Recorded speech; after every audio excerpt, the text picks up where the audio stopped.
ফেলানী হত্যার ১৫ বছর আজ ২০১১ সালের ৭ জানুয়ারি কুড়িগ্রামের ফুলবাড়ির রামখানা অনন্তপুর সীমান্তে ১৪ বছরের কিশোরী ফেলানী খাতুনকে গুলি করে নির্মমভাবে হত্যা করে ভারতীয় সীমান্তরক্ষী বাহিনীর সদস্য অমিয় ঘোষ।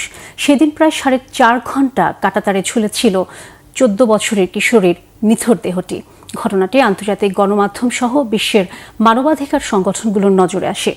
তীব্র সমালোচনার মুখে পড়ে ভারত, কিন্তু দীর্ঘ সময় পেরিয়ে গেলেও এখনও বিচার পায়নি ফেলানীর পরিবার। কুড়িগ্রাম থেকে শফিকুল ইসলাম বেবুর রিপোর্ট, জানাচ্ছেন সিরাজুম মুনির শুভ।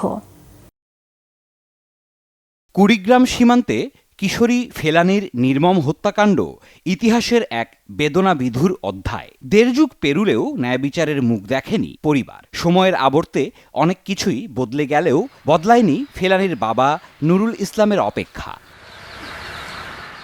জেলার নাগেশ্বরী উপজেলার কালোনিটারি গ্রামের নুরুল ইসলাম ছিলেন দিনমজুর। অভাবের সংসারে সচ্ছলতার আশায় ১৪ বছরের ফেলানীকে নিয়ে যান ভারতে। ইটভাটা ও বসতবাড়িতে কাজ করে দিন চলছিল ভালোই, কিন্তু দেশে ফেলানীর বিয়ে ঠিক হওয়ায় বাংলাদেশে ফেরার সিদ্ধান্ত নেন বাবা। কিন্তু জীবিত ফেলানী আর বাড়ি ফেরেনি। ২০১১ সালের ৭ জানুয়ারি ভোরে সীমান্ত পার হওয়ার সময় ফুলবাড়ির অনন্তপুর ও ভারতের দিনহাটা সীমান্ত এলাকায় ঘটে মানবতাকে নাড়া দেওয়া সেই ঘটনা। বেড়া টপকানোর সময় বিএসএফ সদস্য অমিয় ঘোষের গুলিতে প্রাণ হারায় ফেলানী। সেদিন তার নিথর দেহ কাঁটাতারের সঙ্গে ঝুলেছিল ৪.৫ ঘণ্টা। ফেলানী হত্যার বিগত ১৫ বছর হয়ে গেল, আজ পর্যন্ত আমরা সঠিক বিচার পাইনি। গ্রামবাসী হিসেবে আমাদের দাবি যাতে আমরা সঠিক বিচার পাই। দীর্ঘ ১৫ বছর থেকে এই বিচারটা ইন্ডিয়াতেও ঝুলতেছে, কিন্তু এটার কোনো সমাধান হয় না।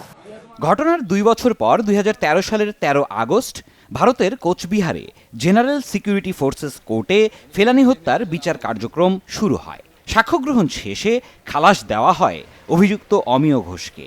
সে রায়ে ক্ষুব্ধ হন নুরুল ইসলাম, দাবি তুলেন ফের বিচারের। আমার মেয়ের ফেলানীর ১৫টা বছর হয়ে গেল, আমি আজ বিচার পাইনি। এখন আমি বিচার অপেক্ষায় আছি, সেই ফেলানি বিচারটা আমি পাবো। আমি এখনও শুনতেছি কাঁটাতারে মানুষ অনেক মারা যাইতেছে সীমান্তে। আমি এটা দেখতে চাই না, আমি সীমান্ত হত্যা বন্ধ চাই। ১৪ বছর হয়ে গেল, ১৫ বছরে পড়লো, এখন তুই আমি বিচার পাইনি। ১৪ বছর ধরেই খালি আমার আশা করে আছি যে বিচার হবে, কিন্তু আজও যাবত আমি বিচার পাইনি।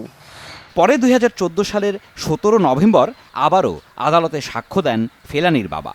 কিন্তু ২০১৫ সালের ২ জুলাই দ্বিতীয়বারের মতো অমিয় ঘোষ খালাস পায়।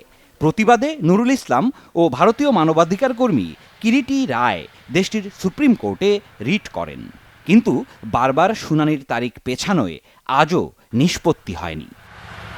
ফেলানী হত্যাকাণ্ডের সঙ্গে জড়িত এবং দায়ী যে সদস্য, বিএসএফ সদস্য, তাকে দৃষ্টান্তমূলক শাস্তি প্রদান করা হোক, তাহলে ভারতের প্রতি মানুষের বিশ্বাস এবং আস্থা ফিরে আসবে।